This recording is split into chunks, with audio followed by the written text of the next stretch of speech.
ఆ ప్రజలు 20 లక్షల కాల్బలం గనక వర్తమానం వారికి చేరాలంటే దేవుడు వారికి ఒక సదుపాయం చెప్పాడు. మీరు 2 బూరలు చేయించుకోండి. ఆ 2 బూరలు ఆయా సమయాల్లో మీరు ఊదినప్పుడు ఆ బూరల శబ్దాన్ని బట్టి ప్రజలు సిద్ధపడాలి. ఒకవేళ ఈ ఊరు నుంచి మరొక ఊరికి ప్రయాణం చేయాలనుకోండి, వారు గుడారాలతో ఉండేవారు కనుక ఆ బోరతో గట్టిగా ఊదేవారు. ప్రజలందరికీ వినబడేది. ఆ బోర ఊదే శబ్దాన్ని బట్టి వారు ప్రయాణానికి సిద్ధపడేవారు. ఇంటింటికి వెళ్ళి చెప్పలేరు కదా, మైకులు కూడా లేవు. మరొక బోర ఊదేవారు. ఆ బోర ఊదినప్పుడు గుడారాలు అక్కడే ఉండేవి, కానీ సైనికులు యుద్ధానికి వెళ్ళేవారు. తర్వాత ఆ దినాల్లో క్యాలెండర్స్ లేవు కనుక నెల ప్రారంభించిన రోజు బోర ఊదేవారు. ఓ బోర ఊదారంటే ఇది జూన్ నెల అని వారికి అర్థమయ్యేది. అమావాస్య పౌర్ణమి నాడు కూడా బోరలు వారు ఊదేవారు. అలాగున్న బోరల సదుపాయాన్ని దేవుడు వారికి ఏర్పాటు చేశాడు. అందులో నాపే పాఠం ఏంటంటే, క్రొత్త నిబంధనలో దీన్ని 2 బోరలు చెప్పాను నేను. తెస్సలోనికయ సంఘము అకయలోను మాసిదోనియాలోను వారి ద్వారా దేవుని వాక్యము మ్రోగేను అనే మాట. ఏ బోర? సువార్త బోర. రక్షించబడిన ప్రతి విశ్వాసి ఈ బోర ఊదాలి. ఎక్కడ ఊదాలి? ముందు బయట వద్దు. ఎక్కడ ఊదాలి? దేవుని వాక్య క్రమం ఏంటంటే, మీరు యోదయ, సమరయ, తర్వాత బూదిగంతాలి. అలాగే మన కుటుంబంలో ఊదాలి. మీ పిల్లలకు ఊదాలి. మీ పిల్లలు చిన్నప్పుడే ఈ సువార్త బోర మ్రోగించండి. ఒరే ప్రభువుని నమ్ముకో.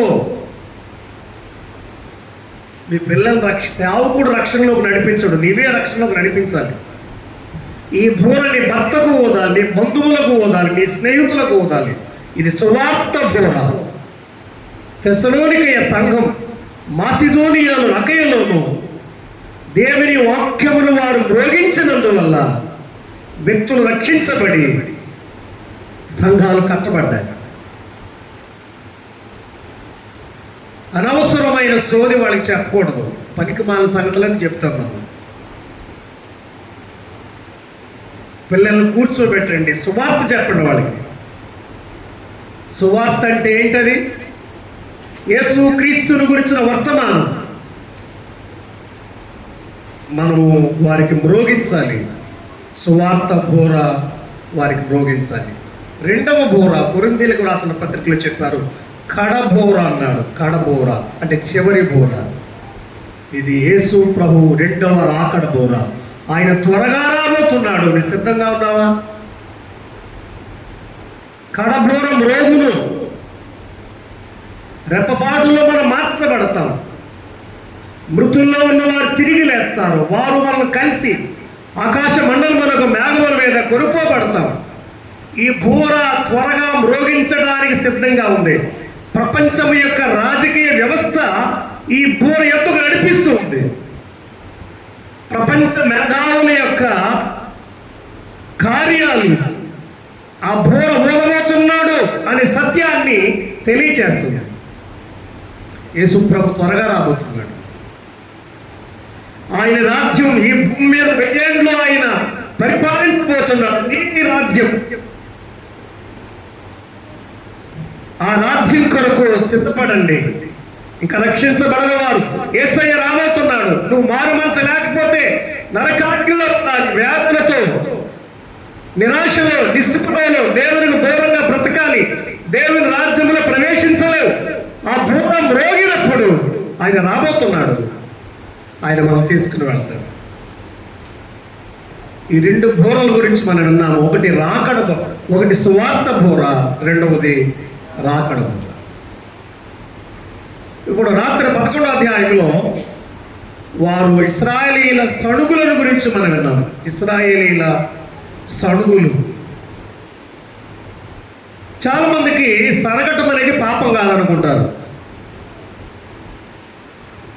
కొంతమంది లోపల సణుక్కుంటారు. భర్త మీద సణుగుడు, భార్య మీద సణుగుడు, పిల్లల మీద సణుగుడు. సణుగుడు అనేది పాపం. అర్థమైందా? వారు సడిగినందువల్ల సంహారకుల చేత వారు చంపబడ్డారని దేవుని వాక్యములో మనం చదువుకుంటున్నాం. ఉదయకాలంలో 11వ అధ్యాయం సంఖ్యాకాండము 11వ అధ్యాయము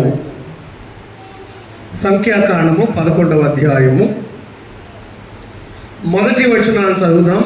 జనులు ఆయాసమును గురించి సణుగుచుండగా అది యెహోవాకు వినబడెను. ఇక్కడ ఇశ్రాయేలీలు చుట్టుదారులో వారు వెళ్ళవలసి వచ్చింది.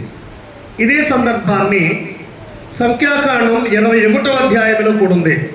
మార్గాయాసము చేత జనులు ప్రాణము సొమ్మసిల్లని కనుక వారు సణుక్కుంటున్నారు. మన జీవితాల్లో కొన్నిసార్లు కొన్ని కార్యాల ద్వారా మనకు కూడా ఆయాసం కలుగుతుంది. అప్పుడు సనకూడదు.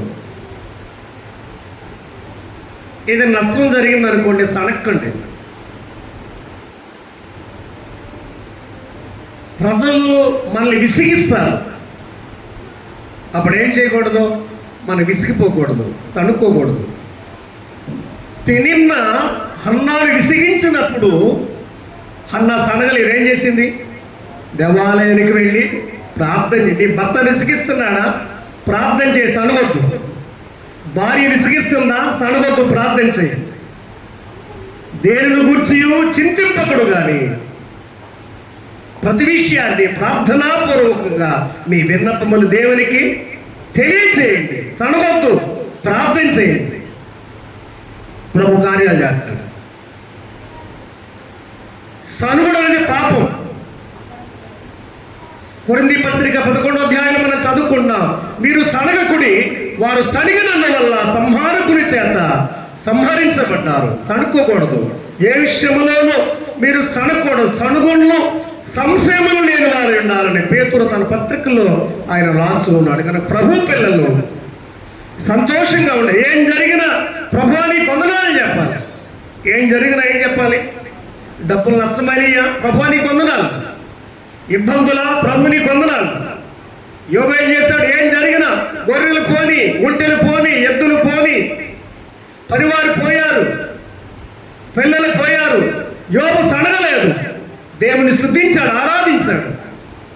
మనం కూడా నష్టం జరిగినా, ఏం జరిగినా కానీ ఆయన ఆరాధించే వారంగా ఉండాలి, ఆయనను స్తుతించే వారంగా ఉండాలి. కానీ ఎంత మాత్రము కూడా మనం సణగకూడదనే సత్యాన్ని మనం చూస్తున్నాం. ఇక్కడ వీరు మార్గాయాసము చేత వారు సణుక్కున్నారు. అది మొదటి సణుగుడు. రెండవది 11వ అధ్యాయంలోనే మాంసపేక్ష కలిగి వారు సణిగారు. ఏం సణిగారు? వాళ్ళు మాంసం కోసం సణిగారు. ఇక్కడ గమనించాలి, మంచి భోజనం తినటం తప్పు కాదు, కానీ భోజనం కొరకే బ్రతుకుతున్నట్టుగా మనం ఉండకూడదు. జంతువుల పని అది. జంతువులు ఎప్పుడు తింటాను ఉంటాయి. నేను కోళ్ళు చూస్తాను, కోళ్ళు అంతమాటు తింటాను ఉంటాయి, అంతమాటు తింటాను. జంతువుల పని ఏంటంటే తింటాం, సంతానాన్ని కలుగు చేయడం, అంటే రెండో పని లేదు అట్లకి. మనది అది కాదు. దేవుని వాక్యం చెప్పి నీ తిండిపోతూ అయ్యాడలా నీ గొంతు కత్తి పెట్టుకోమన్నాడు. ఒకవేళ తిండిపోతుగా ఉంటే కత్తి గొంతు మీద పెట్టుకోమన్నాడు. ఎందుకంటే తిన్నామంటే పొడి చేస్తాను అన్నట్టుగా వాక్యంలో ఉంది.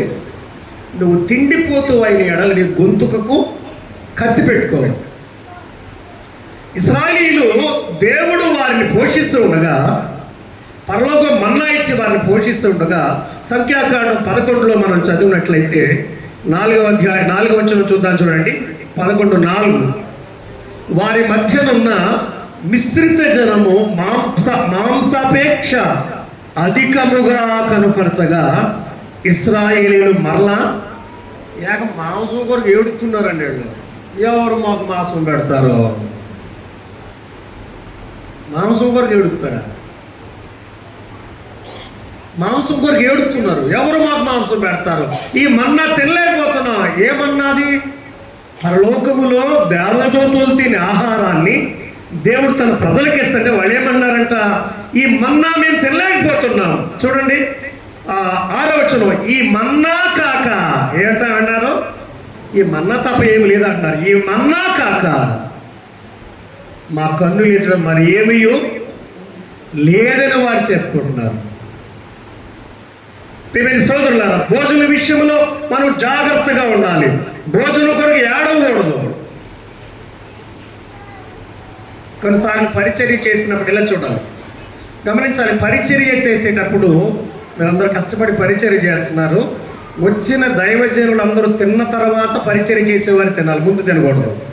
అర్థమైందా? ముందుంటే ఏమవుతుంది, ఎవరికో ఎక్కువ మంది వస్తారు, అప్పుడు వాళ్ళకు ఉండదు. ఎక్కడి నుంచి పడితే మనకు లేకపోయినా పర్లేదు. పరిచర్య చేసే సహోదరులు మీరు కష్టపడి పరిచర్య చేయాలి. దైవజనులు అందరూ మన దగ్గరకు వచ్చిన వాళ్ళందరూ తిన్న తర్వాత మనం తినాలి, ముందు తినకూడదు. అర్థమవుతుందా? తర్వాత పరిచర్య చేసే వారు ఇక్కడ భోజనం చేయాలి, ఇంటికి పట్టుకెళ్ళకూడదు. ఆ భోజనం ఎవరికి పెడుతున్నారు? మన భోజనాలు పోవటం కాదు. పరిచర్య చేసేవారు ఇంటి దగ్గర వంట చేసుకోలేరు కనుక వారికి ఇంటికి పట్టుకెళ్ళకూడదు, ఇక్కడే మీరు తినాలి.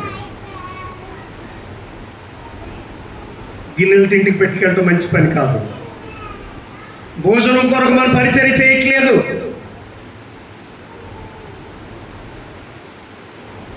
మీరు భోజనము చేసినను పానము చేసినను దేవునికి మహిమ రావాలి. ఇక్కడ ఇశ్రాయేలీయులు దేవుడు వారిని పరలోక ఆహారం ఇచ్చి పోషిస్తూ ఉంటే వారు సణుగుతున్నారు. సణిగి మాకు మాంసం లేదని ఏడుస్తున్నారు. ఏడ్చి ఏమంటున్నారంటే, ఎంత భయంకరమైన వ్యక్తులు అంటే వాళ్ళు ఏమంటారంట, 5వ వచనం, ఐగుప్తులో మేము ఉచితముగా తినిన చేపలు, కీరకాయలు, దోసకాయలు, కూరాకులు, ఉల్లిపాయలు, తెల్లగడ్డలు జ్ఞాపకమునకు వచ్చు. ఇప్పుడు మా ప్రాణములు, ఇప్పుడు మేము ఆకలే అవ్వట్లేదు, అసలే మన్నా తినలేకపోతున్నాం, సవిచారము లేని మన్నా అన్నారు. మరొక చోట ఏమన్నారు? సవిచారములు లేని మన్నా అన్నారు. దేవుని పిల్లల భోజన విషయంలో జాగ్రత్తగా ఉండాలి. ఇక్కడ ఎంత భయంకరమైన వ్యక్తులు అంటే, ఆహారం కావాలంటే దేవుడు ఆహారం ఇచ్చాడు. ఎంత ఆహారం ఇచ్చాడంటే, వీరు గుడారాల చుట్టూ, గుడారాలు వేసుకున్నారు కదా అరణ్యములో, గుడారాల చుట్టూ మోర ఎత్తు పక్షులు వచ్చి వాలిపోయినాయి. దేవుడు పక్షులు రప్పి దేవుడికి ఆహారం పెట్టడం కష్టమా? వీడు గుడారాల చుట్టూ పక్షులు వచ్చి వాలిపోతే వీళ్ళు తీసుకోవటమే ఇంకా అంటే తక్కువ తీసుకున్నవాడు 90 కేజీలు తీసుకున్నాడు. 90 కేజీల ఆహారం ఒక ఇంట్లో వాళ్ళు తినగలరా? ఆశ ఎంత ఆశ ఉందంటే వినాలి. వీళ్ళు తక్కువ తీసుకున్నవాడు 90 కేజీల ఆహారం తీసుకున్నారంట. ఏమైంది తెలుసా? ఏమైందంటే వారు మాంసాన్ని నవ్వులుతూ ఉండగానే, చూడండి గమనించండి, 11:33 ఆ మాంసము 11:33 ఆ మాంసము ఇంకా వారి పండ్ల సంధునలుండగానే అది నవలక మునిపే యెహోవా కోపము జనుల మీద రగులుకొని యెహోవా తెగులు చేత వారిని బహుగా బాధించెను. ఆ సమయంలో మాంసపేక్ష గల జనులు, ఎవరు చనిపోయారు? మామూలు వాళ్ళు చావలేదు. ఎవరు చనిపోయారు? మాంసపేక్ష గల ఏడిచారు కదా, అయ్యో మాకు మాంసం లేదు, మాంసం పోయి అన్నం ఏమన్నా తప్ప మరేం లేదా అని సణిగి ఏడ్చిన వారు అది నవ్వులుతూ ఉండగానే నవ్వులుతూ పడిపోయి చనిపోయారు. తపామని చనిపోయారు. జాగ్రత్త, భోజనం కూర సనకూడదు. ఒకవేళ పరిచర్య చేసాము, భోజనం అయిపోయింది అనుకోండి, చారేసుకుని తినాలి, సనకూడదు. మేము చేసాము, మా కూర లేదని అనకూడదు, మాకు మొక్కలు లేవని అనకూడదు. ప్రతిదీ దేవుని పిల్లలు నేర్చుకోవాలి. కానీ ప్రియమైన సోదరులారా, మాంసపేక్ష కలిగిన ప్రజలు చనిపోయారు. వీళ్ళు నిజానికి ఐగుప్తులు ఏమి జ్ఞాపకం రావాలి? దెబ్బలు జ్ఞాపకం రావాలి. ఇటుకలు చేయకపోతే కొరడాతో వాళ్ళు కొట్టేవారు. గడ్డి లేదు, మీరే వెళ్ళండి, ఇటుకలు చేయండి, లెక్క పూర్తి చేయాలని ఫరో కఠినుడై దేవుని ప్రజలను బాధించి హింసించి వేధిస్తుంటాడుగా, దేవుడు ప్రేమ గలవాడై వారిని ప్రేమించి ఆ ఐగుప్తు బానిసత్వం నుంచి వారిని విడిపిస్తే వీళ్ళు వచ్చేస్తున్నారు. అయ్యో దెబ్బలు తప్పినట్లేదు, అక్కడ చేపలు తిన్నాము, వాళ్ళు కూరాకులు పెట్టారు, జున్నుగడ్డలు పెట్టారు, తెల్లగడ్డలు పెట్టారు, ఉల్లిపాయలు పెట్టారు, ఇక్కడ ఏమి లేవని వారు సనిగ ఎందువల్ల? అవి జ్ఞాపకం వచ్చినాయి అంట, దెబ్బలు జ్ఞాపకం రాలేదు వాళ్ళకి. ప్రియమైన సోదరులారా, వారు సంహారకుడి చేత సంహరించబడ్డారు. తెగులు వచ్చింది, ఆ తెగుల్లో చాలామంది చనిపోయారు. కానీ ప్రియమైన సోదరులారా, మనకు వచ్చిన కష్టాల గురించి సనకూడదు. రెండవది, ఆహారాల గురించి కూడా సనకూడదు. వారికి ఉన్నాయి, మాకు లేవు అని సనకూడదు. ప్రభు ఇస్తే మనం తీసుకోవాలి. ఎదుటి వారితో ఎప్పుడూ మనం పోల్చుకోకూడదు. మీరు జాగ్రత్తగా ఉండాలి. ఎదుటి వారితో పోటీ పడకండి, ఎదుటి వారితో పోల్చుకోండి. భక్తి విషయంలో పోల్చుకోండి, దీవించబడతారు. ఆమె కన్నా నేను భక్తిగా ఉండాలి, అది పోల్చుకో. ఆమె 3,000 రూపాయల చీర కొంది, నేను 4,000, అది పోల్చుకోకు. నష్టపోయి అప్పులు పాలవుతారు. ఆహార విషయమే మరొక మాట నేను చెప్పాలి. దేవుని పిల్లలు విగ్రహముల పేరును పెట్టే భోజనాన్ని మనం తినకూడదు. ఓకేనా? చాలామంది మన పిల్లలు సంతార్పణలకు వెళ్తున్నారు. అప్పుడు తెలియదు మనం వెళ్ళాం, దేవుడు నేను పోషించట్లేదా? ఇంకో విషయం చెప్తున్నాను, మనవారు సహోదరులు, మీ భర్తలు తెలియక సంక్రాంతి పేరు చెప్పుని వారు దండుకుంటున్నారు. విశ్వాసులైన వారు అవి తినకూడదు. ఎవరి పేరు మీద దండుతున్నారు వారు? దేవుని పేరు మీద, దెయ్యం పేరు మీద. మీరు పంచుకుంటున్నారు, మీరు తింటున్నారు. విశ్వాసులైన వారు జాగ్రత్త. దేవుడు నీకు ఆరోగ్యం ఇస్తున్నాడా? దేవుడు మనకు ఆరోగ్యం, దేవుడు మనల్ని పోషిస్తున్నాడు. ఊరోళ్ళు ఇచ్చే పప్పులు మన జీవితాన్ని బ్రతికేస్తున్నామా? వాళ్ళు ఇచ్చిన బియ్యం జీవితాన్ని బ్రతికేస్తున్నామా? ఎవరు పోషిస్తున్నారు? దేవుడు పోషిస్తున్నాడు. విగ్రహముల పేరు మీద మనం తిననే తెలుగు, విగ్రహార్పితమైనవి. ఆ విషయంలో మీ భర్తలు తినమండి, వాళ్ళకి తెలియదు, మీరు తినకూడదు. మీరు రక్షించబడ్డారు, ప్రభు బలంలో మీరు పాలు పొందుతున్నారు. ప్రత్యేకంగా ఉండాలి. భోజన విషయంలో కూడా ప్రత్యేకంగా ఉండాలి. మీ పిల్లలు లేక మీ భర్తలు తినమండి, అది చెప్పండి. నువ్వు అమ్ముకుంటావు, ఏం చేస్తావు, నాకు సంబంధం లేదు, ఇది విగ్రహ సంబంధమైనది కనుక ఇది నాకు వద్దని చెప్పండి. అతన్నే తీసుకున్నాడు డబ్బులు. ఇంకో విషయం చెప్తున్నాం, నా పిల్లలు ఇదివరకు చదువుకోలేదు, ఇప్పుడు మనం వెళ్ళి అక్కడ దండుకుంటున్నాం. మన పిల్లల గౌరవం ఉంటుందా? అక్కడ ఉంటుందా? అప్పుడు తెలియకృతం మన వాళ్ళు చేశారు, అందరూ చేశారు. లిల్లేలు పాట పాడటం, ఇవన్నీ విగ్రహ సంబంధమైనవి. అవి దేవుని వాక్యాన్ని సరిపోవు. సంతార్పణ భోజనాలు విగ్రహ సంబంధమైనవి. విశ్వాసులైన వారు మన పిల్లల్ని అక్కడికి మనం పంపించకూడదు. దాని సంబంధమైనవి మనం తీసుకోకూడదు అనే సత్యాన్ని దేవుని వాక్యములో మనము నేర్చుకుంటూ ఇక భోజనమును బట్టి మనం ఏం చేయకూడదు? సనకూడదు. పవిత్రంగా మనం భోజనం చేయాలి.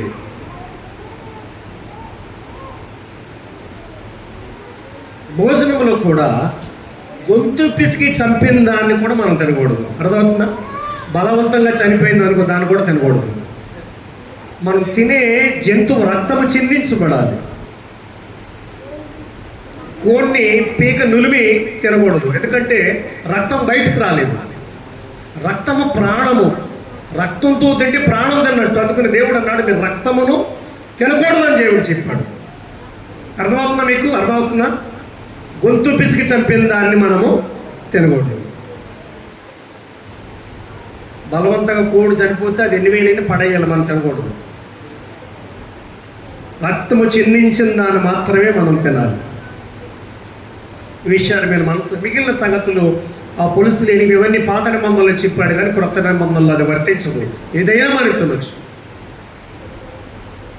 ఇంకో విషయం చెప్పనా, ఇతర దేశాల్లో పంది మాంసాన్ని వారు కట్ చేస్తారు, బుర్ర, వాళ్ళు గొంతు పిసికి చంపరు, దాన్ని కూడా తినొచ్చు. అర్థమైందా? చాలా ఖరీదైంది. ప్రపంచంలో రుచికరమైన ఖరీదైన మాంసం పంది మాంసమే. ప్రపంచంలో చాలామంది అంత తింటారు. మనకులాగా ఫామ్స్ ఉంటాయి, మనకులాంటివి కాదు, ఫామ్స్ ఉంటాయి, కోల్డ్ ఫార్ అలాగే. అయితే గొంతు పిసికి చంపిన దాన్ని మనం పందిని ఎందుకు తినొద్దు అన్నాడంటే, నెమరు వేయదు, డక్కలు చీలు ఉండగా పందిని తినొద్దు అన్నాడు. అలా పందిని తినకుండా ఉంటే పులుసు నీళ్ళు కూడా తినకూడదు. చాలా చేపలకి ఏముండదు, పులుసు ఉండదు, అవి తినకూడదు. మరి తినేస్తున్నాయి కదా. పాత నిబంధనలకు చెందినవి, కొత్త నిబంధనలు ఏమి ఎత్తివేశాడు ఆయన.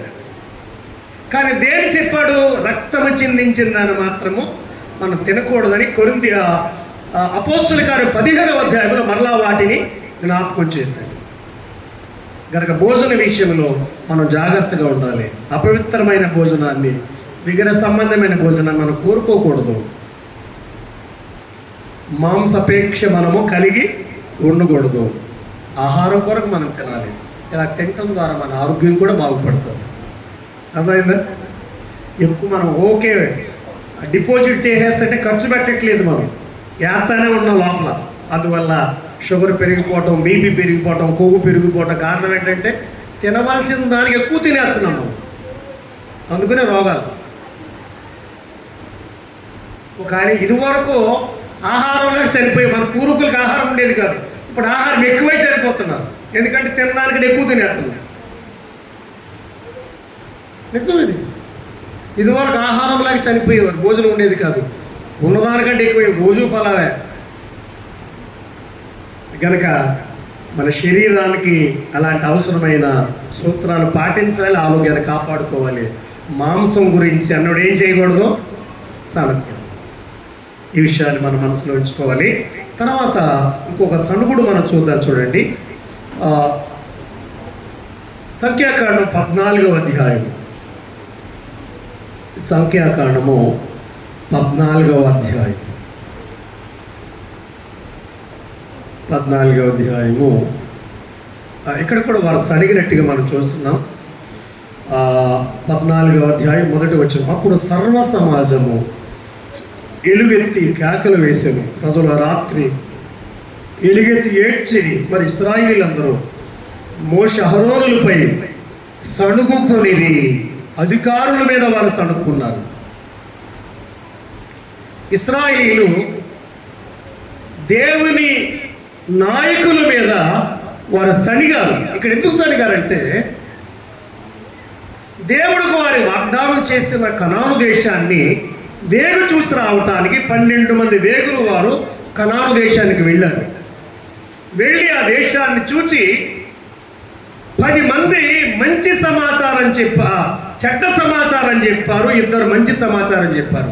10 మంది ఏమన్నారంటే, దేవుడు ఇస్తానన్నాడు కానీ ఆ దేశాన్ని మనం స్వాధీనము చేసుకోలేము. వాళ్ళు ఎంత ఉన్నారంటే ఆజానుభావులుగా ఉన్నారు. వాళ్ళ దృష్టికి మిడతల వలె ఉన్నాం. ఎక్కడికి వెళ్తాం, దేవుడు అబద్ధం చెప్పాడు, ఆ దేశానికి మనం వెళ్ళొద్దు అన్నారు. 2 ఏం చెప్పారంటే, 2 ఎవరు, యెహోషువ కాలేబులు ఏం చెప్పారంటే, అలా కాదు, ఇస్తానన్నవాడు దేవుడు, దేవుడు మనకి ఇస్తాడు, దాన్ని మనం జయించుకుంటాం. విశ్వాసంతో వారు మాట్లాడినప్పుడు ఈ ప్రజలందరూ కూడా 10 మంది చెప్పిందే విన్నారు కానీ 2 చెప్పింది వినలేదు. ఎక్కువసార్లు అనుకోండి, ఎక్కువ మంది చెప్పిన దానిలో నిజముంది అనుకుంటా, తప్పది. ఎక్కువ మంది చెప్పిన దానిలో నిజం ఉండదు. కొన్నిసార్లు అందరూ వెళ్తున్నారు కదా మేము వెళ్తున్నాం అంటారు. అందరూ చేస్తే కరెక్ట్ అయిపోతుంది. వీళ్ళు 10 మంది చెప్పింది నమ్మాలి, 2 చెప్పింది నమ్మలేదు. అందువల్ల వాళ్ళు ఏమంటారంటే, 2వ వచనం, ఆ సర్వ సమాజము అయ్యో ఐగుప్తులో మేమేలా చావలేదు, అరణ్యమందు మేమేలా చావలేదు, మేము కత్తివాత పడినట్లు యెహోవా మమ్మను ఈ దేశంలోనికి ఎలా తీసుకుని వచ్చిన మా భార్యలు మా పిల్లలు కొల్లపోదురు, తిరిగి ఐగుప్తులకు వెళ్ళుటకు మాకు మేలు కదా అని వారితో అనిరి. ఎంత దుర్మార్గంగా మాట్లాడుతున్నారంటే, దేవుడు మమ్మల్ని చంపటానికి అరణ్యంలో తెచ్చాడు, ఇప్పుడు శత్రువులు ఆ దేశస్థులు మమ్మల్ని భక్షించి వేస్తారు, మా పిల్లలు మేము చనిపోతామని ఏడుస్తూ ఉన్నారు, దేవుని మీద తిరుగుబాటు చేస్తున్నారు. దేవుని సేవకుడైన మోషే మీద, అహరోను మీద వారు తిరుగుబాటు చేస్తున్నారు. అమ్మ వినాలి, ఇది అధికారుల మీద తిరుగుబాటును కూర్చున్న సణుగుడు. దేవుని సంఘములో వినాలి, దేవుడు నియమించిన నాయకుల మీద సణకూడదు. అర్థమవుతుందా? మరలా చెప్తున్నాను, సంఘములో పెద్దలు ఉంటారు, సంఘములో సువార్థికులు ఉంటారు, సంఘములో పరిచర్య చేసేవారు ఉంటారు. దేవుడు వారిని సంఘానికి నాయకులుగా నియమించాడు. వారు ఏదైనా సంఘ క్షేమం కొరకు సంగతి చెప్పినప్పుడు మీరేం చేయకూడదు, సనగకూడదు.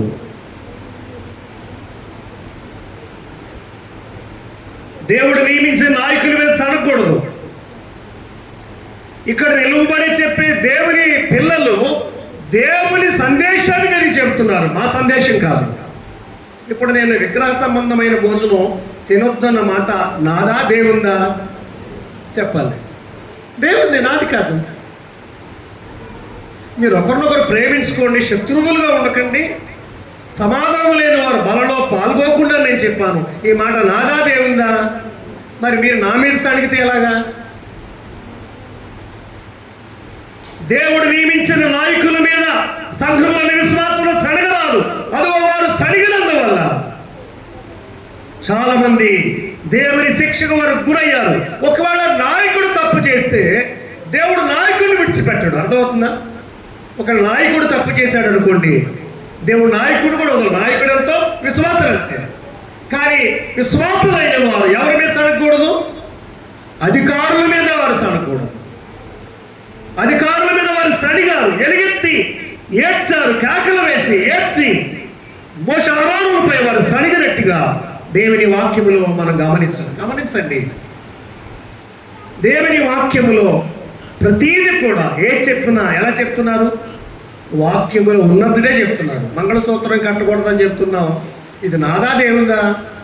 దేవుంది. అక్షంత లేదని చెప్తున్నాం, నాదా దేవుందా? దేవుంది.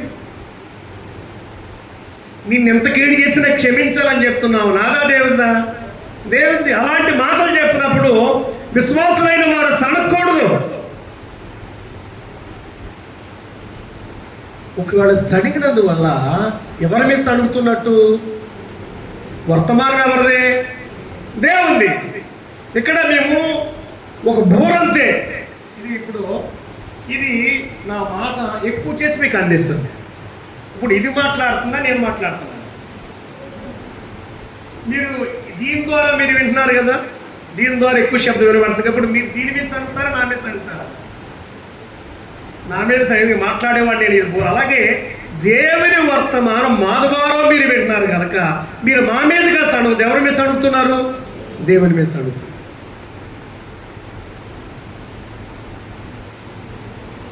స్థానిక సంఘానికి కొన్ని నియమాలు ఉన్నాయి. పిల్లల్ని ఎలా పెంచాలో నియమాలు ఉన్నాయి. భార్యతో ఎలా ఉండాలో నియమాలు ఉన్నాయి. భర్తతో ఎలా ఉండాలో నియమాలు ఉన్నాయి. మనం ఏం చేయాలో నియమాలు ఉన్నాయి. దేవుని వాక్యము, దేవుడే నిర్మాణకుడు కనుక, ఆయనే మన సృష్టికర్త కనుక నీవు నేను ఎలాగో నడుచుకోవాలా సత్యాలైన గ్రంథములో ఆయన వ్రాయించాడు. దానికి లోబడాలన్నమాట. కానీ సనగకూడదు. ప్రియమైన సహోదర సహోదరులారా, ఇశ్రాయేలీయులు నాయకుల మీద వారు సణిగినందువల్ల దేవుని కోపము వారి మీద మండినట్లుగా దేవుని వాక్యములో మనము ఎంత కోపం వచ్చిందంటే దేవునికి ఎంత కోపం వచ్చిందో చూడండి. 14:15 ఇక్కడ నాయకుడు దేవునితో బ్రతిమలాడుతున్నాడు. దేవునితో బ్రతిమలాడుతున్నాడు. దేవా ఏమంటున్నాడంటే 14:12 నేను వారికి స్వాస్థ్యమియ్యక తెగులు చేత వారిని హతము చేసి ఈ జనము కంటే మహాబలము గల గొప్ప జనమును నీ వలన పుట్టించదునని మోషేతో చెప్పగా, దేవుడు ఏమన్నాడంటే, వీళ్ళు నన్ను ఇలాగ ఇంత నేను పోషిస్తుంటే, ఇంతగా వారిని కాపాడుతుంటే, ఇంతగా వారిని ప్రేమిస్తుంటే దేవుడు చంపడానికి తీసుకొచ్చాడు అంటున్నారు కదా. నిజంగా వారిని చంపేసి మోషే నీ ద్వారా గొప్ప సంతానాన్ని మరలా నేను పుట్టిస్తానంటే మోషే అన్నాడు, దేవా ఆ మాట నువ్వు అనొద్దు నాయన, దయచేసి వారి పాపాన్ని క్షమించు అన్నాడు. దయచేసి గమనించండి, నాయకులుగా నడిపించేవారు. అయ్యా వినాలి సహోదరులు, కొన్నిసార్లు ప్రజలు చేసిన పాపాన్ని మన పాపంగా ఒప్పుకోవాలి. అర్థమవుతుందా? ఇక్కడ మోషే కనుక అడ్డుపడకపోతే ఇశ్రాయేలు ప్రజలందరిని దేవుడు అరణ్యములో సంహరించేవాడు. ఏమన్నాడంటే, నువ్వు వారి పాపాన్ని క్షమించకపోతే నీ గ్రంథములని నా పేరు తుడిచివేయాలి. నాయకులైన వారికి పాఠం ఉంది. సంఘము యొక్క పాపాన్ని వారిని ఖండించాలి, హెచ్చరించాలి, బుద్ధి చెప్పాలి. అదే సమయంలో వారిని ప్రేమించాలి. వారి పాపాన్ని మన పాపంగా తీసుకోవాలి. వారి కొరకు మనము దేవుని దగ్గర క్షమాపణ కోరాలి. నాయకులు ఏమీ సనకూడదు. ఒకవేళ సడిగినట్లయితే సడిగిన వారి కొరకు నాయకుడు ఏం చేయాలి? ప్రార్థన చేయాలి. దేవా నువ్వు మంచి బాగా చేస్తున్నావు అని అనకూడదు. మనమైతే అలాగ దేవా నువ్వు యథార్థంగా నువ్వు చాలా ఖచ్చితమైన వాడు అంటావు. అలాగ అనలేదు మోషే. దేవా దయచేసి వారి పాపాన్ని క్షమించు. నాయకులు ఉన్న మనము ప్రజల పాపాన్ని మన పాపంగా తీసుకుని ప్రభు దగ్గర క్షమాపణ కోరు. ఇది అధికారుల మీద సణుగుడు. 3 సణుగుడు విన్నాం. ఆయాసాన్ని గురించి సణుగుడు, రెండవది ఆహారాల గురించి సణుగుడు, మూడవది అధికారుల మీద సణుగుడు. ఎప్పుడు సణుకోకూడదు. యవనస్తులు మీకు ఏదైనా చెప్పినప్పుడు సణుకోకండి. ప్రేమతో మీకు చెబుతుంది, మీకు కూడా ప్రేమతోనే చెప్తుంది. అది కాదమ్మా, మనం అలా ఉండకూడదు. మన ప్రభు పిల్లలు ప్రేమతో స్వీకరించండి. ప్రభు మాటకు మనం అందరం లోబడదాం. ప్రభు త్వరగా రాబోతున్నాడు. ఆయన రాజ్యంలో మనం ఉంటాం. శాశ్వతమైన ఆయన రాజ్యం మన కొరకు సిద్ధపరచబడుతుంది. రాజు ఆయన రాబోతున్నాడు. ఆయన రాజ్యం భూమి మీద స్థాపించబడుతుంది కనుక ఇంకా ప్రభు నమ్మడం ఎవరైనా ఉంటే ఈ మధ్యాహ్న కాలంలో ప్రభువునందు విశ్వాసం ఉంచి రక్షించబడి ధన్యులు కావాలని ప్రేమతో ప్రకటించి ముగిస్తున్నాం. ప్రభు ఈ మాటలు మన కొరకు దీవించునుగాక. తలలు వంచండి, కళ్ళు మూసుకోండి, ప్రార్థన చేసి